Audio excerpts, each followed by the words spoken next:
Bonjour à tous. Bonjour à tous. Tout le monde est presque assis.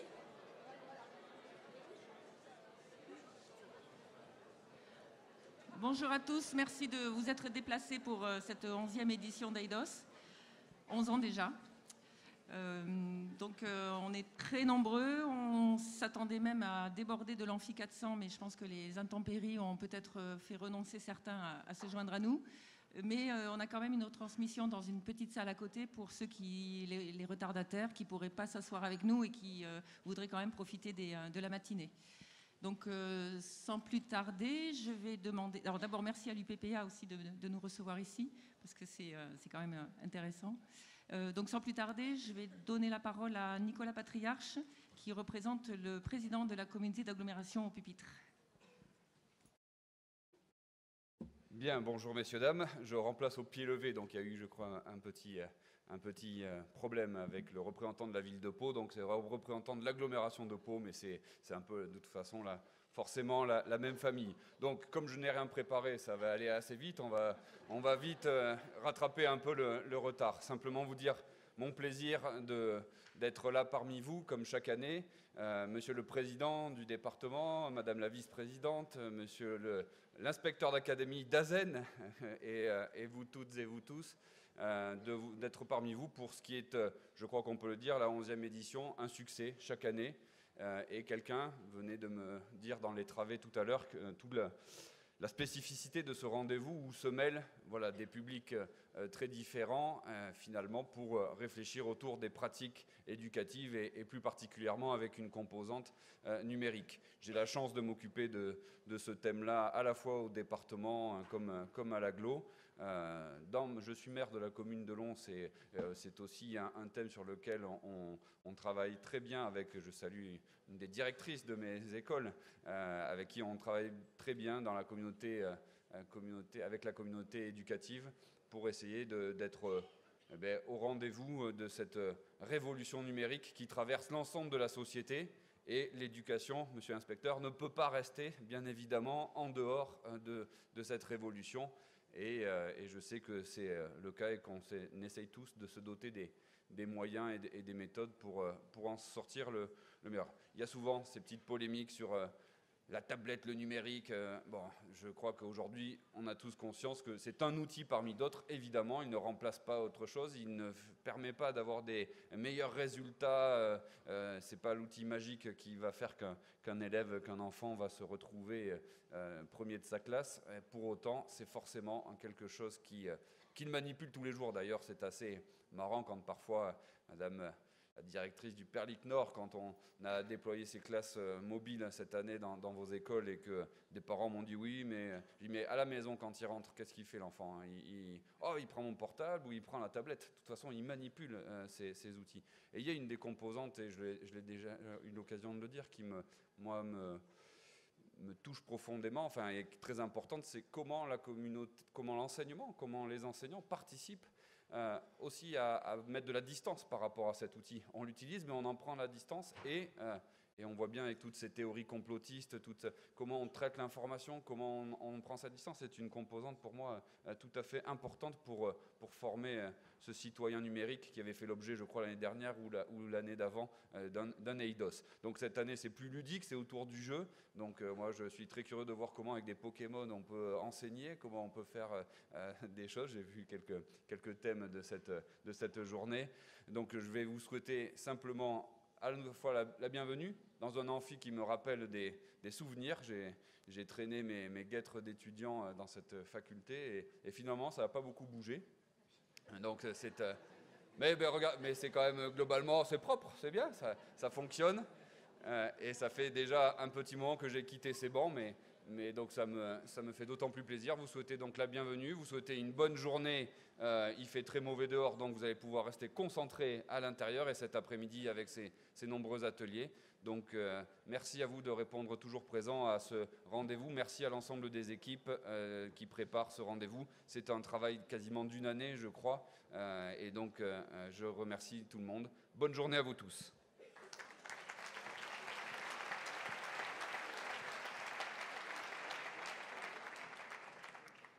Monsieur Jean-Jacques Lasserre, président du Conseil départemental des Pyrénées-Atlantiques. Bien, bonjour à tous. La salle est bien remplie. C'est important de calculer la jauge de la salle. Il faut toujours donner l'impression d'une forte affluence en espérant que tous ceux qui sont à l'extérieur auront de la patience. Ils sont très nombreux, bien entendu.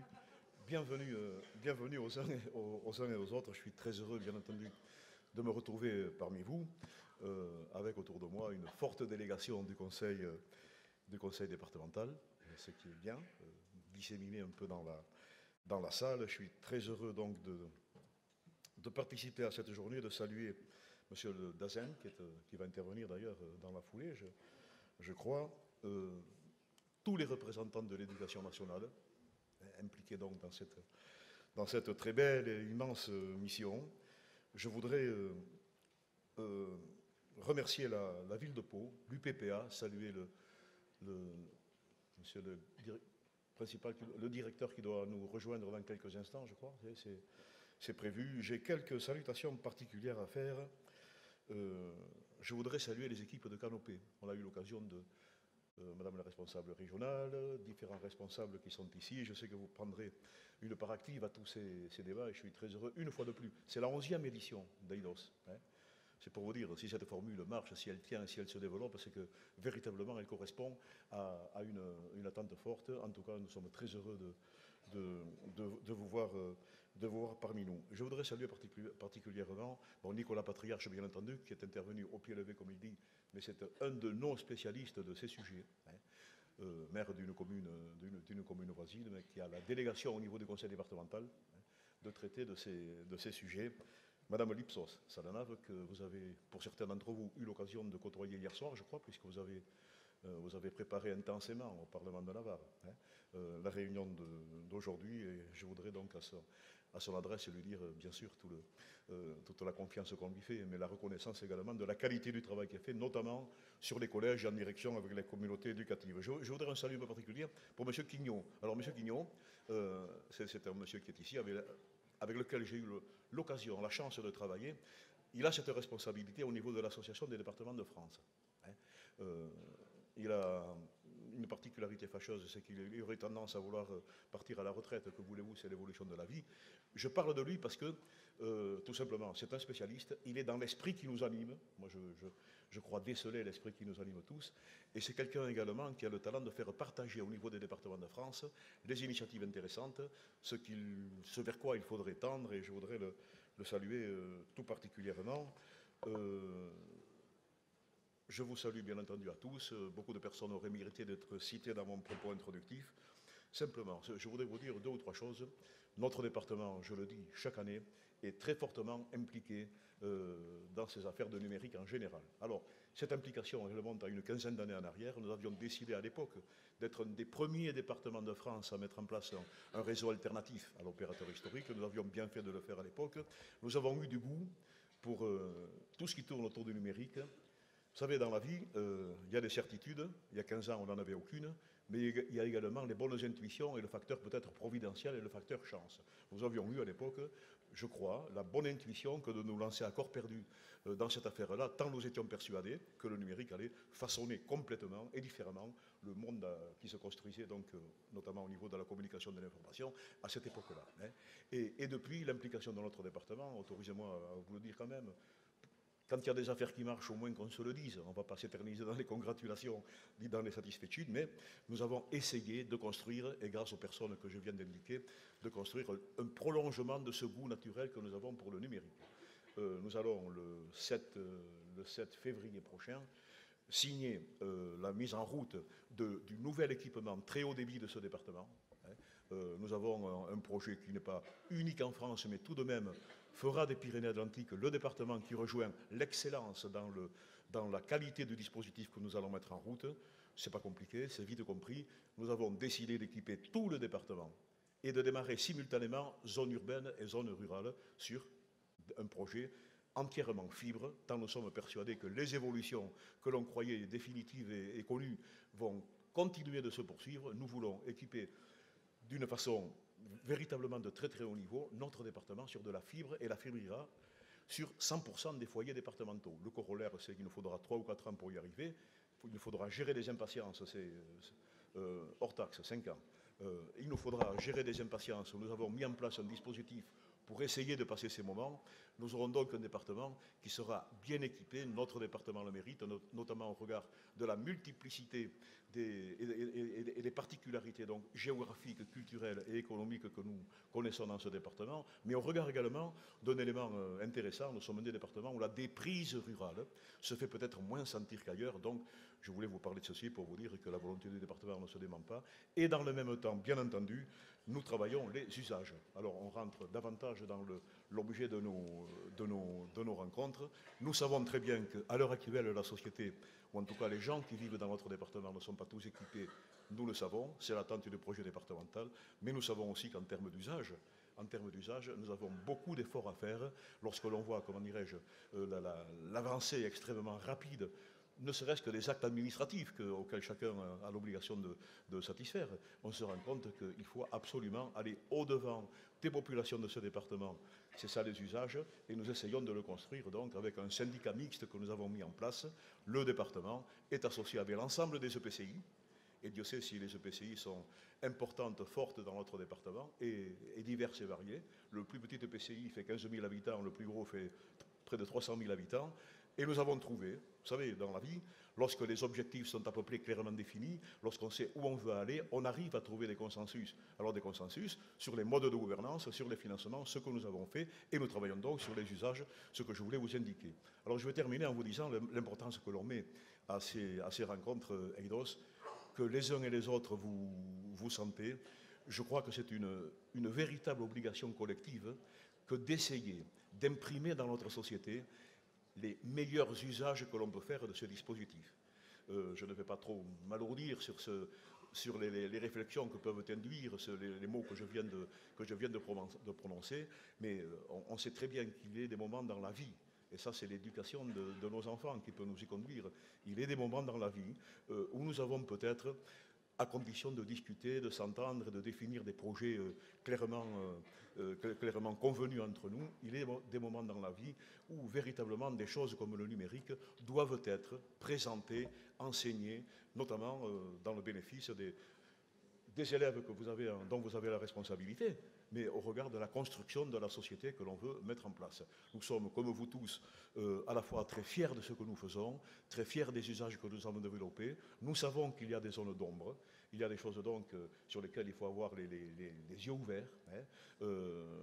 Ces zones d'ombre doivent être, comment dirais-je, connues, identifiées, peut-être évoquées, mais nous avons, je le crois, et c'est un peu l'espérance qu'on doit avoir dans les actions collectives que l'on lance, nous en sommes convaincus au niveau départemental et ailleurs, bien entendu, nous sommes convaincus que les zones d'espérance sont bien plus importantes et bien plus fortes, parce c'est elles qui vont construire la société de demain. Ces zones-là nous conduisent donc, je crois, à espérer, notamment dans la qualité du travail, je ne le dis pas par flagornerie, parce qu'on est heureux de vous voir, dans la qualité du travail que vous allez produire pendant cette journée et les répercussions qu'il y aura dans les années à venir, que ce soit dans les primaires, dans le secondaire et même au-delà, ce qui est fait ici. Et je crois que le goût de pas mal d'intervenants et de participants, c'est parce qu'ils sont accrochés à cette idée.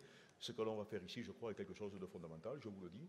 Au-delà du plaisir qu'on a de se rencontrer, qui est évident lorsqu'on salue les personnes qui sont ici, je crois que véritablement on est attaché à une belle mission. Ça veut dire qu'il faut savoir, comment dirais-je, modifier peut-être les trajectoires, il faut savoir discuter. Je termine avec ça, monsieur l'inspecteur, et je vous le dis, dans notre département, nous nous félicitons d'avoir de bonnes relations avec les communautés éducatives.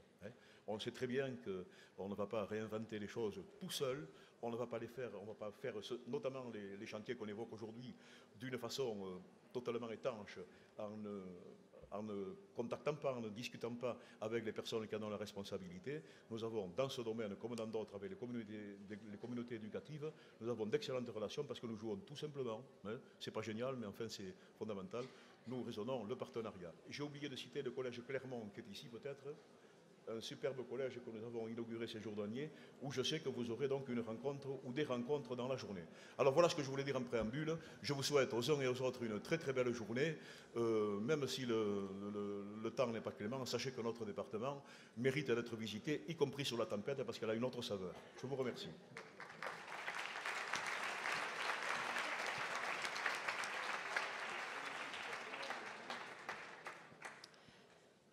Monsieur Barrière d'Azen, inspecteur d'académie.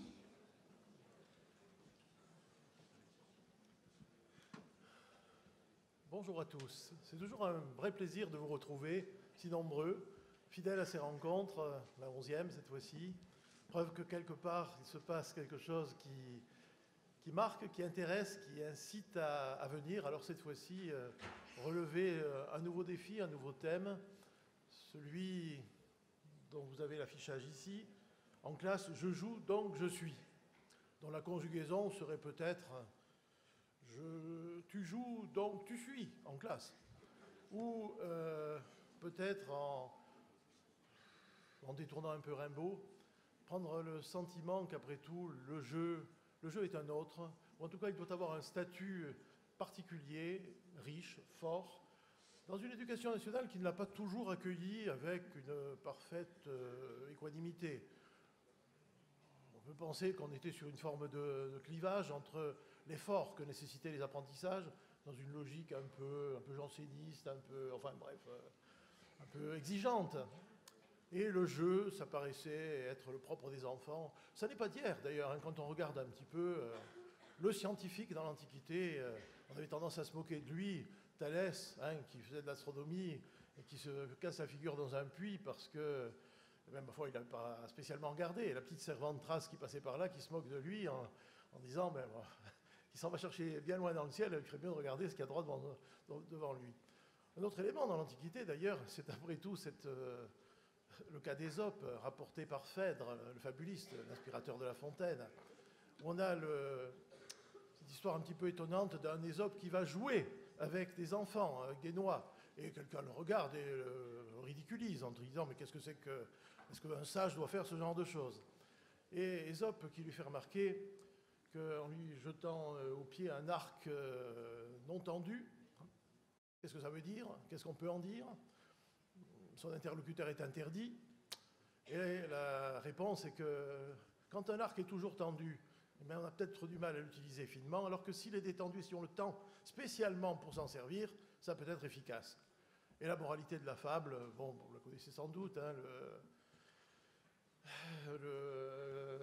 l'usus animo debent aliquando, de temps en temps, dari, ut melior redeat ad cogitandum.